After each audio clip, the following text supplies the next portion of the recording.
talk about some of the styles and trends you're seeing in hardwood floors as 2021 gets started. What are things that are any different than maybe we've seen over the last few years? Well, I think one thing that I feel like we're seeing is we're also seeing, we are continuing to see lighter floors.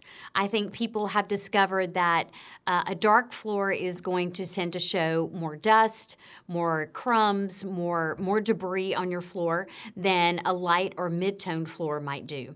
And so it also makes the home a little bit brighter. So if you are converting from, say, a beige carpet to a hardwood, if you can resist going to a dark floor, then your overall brightness and lightness within your home will remain much the same. Because the floor is a large portion of any room, and of course it can affect the way colors look in the room. It can affect how dark or light the room is. So, I mean, there are a lot of things to take into account. We still are doing some wider plank. One other trend that is definitely continuing is more of a matte finish on our hardwood surfaces. People are going away from the high gloss shine or a glossy shine.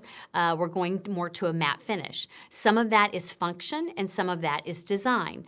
Functionally, it shows less scratching, etc. As well, with the matte finish, if you get a scratch, it's not going to be as noticeable if you don't have a high gloss finish to go through. That's just a fact of wood and the fact of the finish, and people are seeing that and moving more to that trend.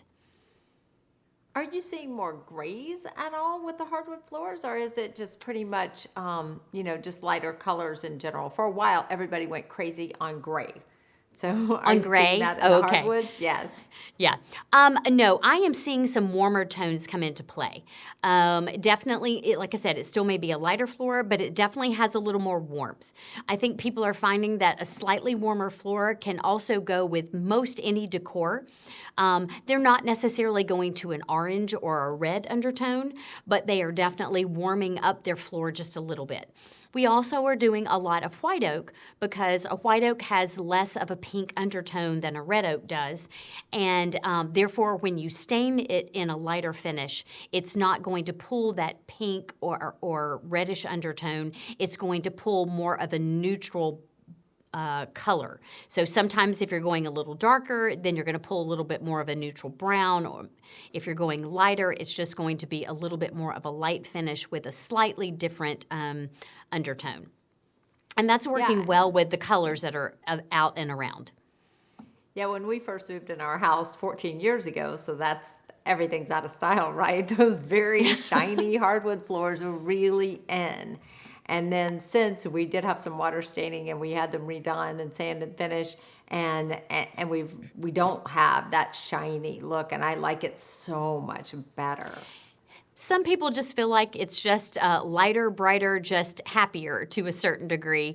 And, don't get me wrong, it runs the full range from a very light floor to a mid-tone to something that's darker because a lot of people like that contrast if they have white cabinetry or ivory tone cabinetry or a soft gray. They really like that contrast with the dark floor. So we're still doing that. Absolutely. It's not gone. It's just changed a little bit.